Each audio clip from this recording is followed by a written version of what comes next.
लोकसभा निवडणुकीनंतर राज्यातील राजकीय समीकरणं बदलताना दिसतात. लोकसभा निवडणुकीपूर्वी भाजपकडे येणाऱ्या नेत्यांचा योग कमी झाला असून भाजपकडून इतर पक्षात जाणाऱ्यांचा ओघ वाढल्याचं दिसतंय.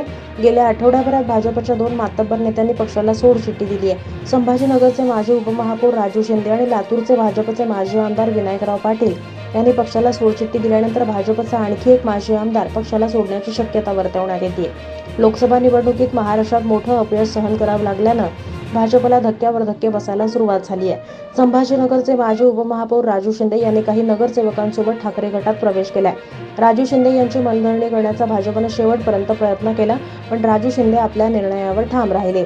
त्यामुळे संभाजीनगरमध्ये भाजपसाठी मोठा धक्का मानला जातोय. हा मोठा झटका बसलेला असतानाच भाजपला दुसरा मोठा धक्का बसणार आहे. मराठवाड्यातील भाजपच्या माजी आमदारांना पक्षाला सोडचिठ्ठी देण्याचा निर्णय घेतलाय.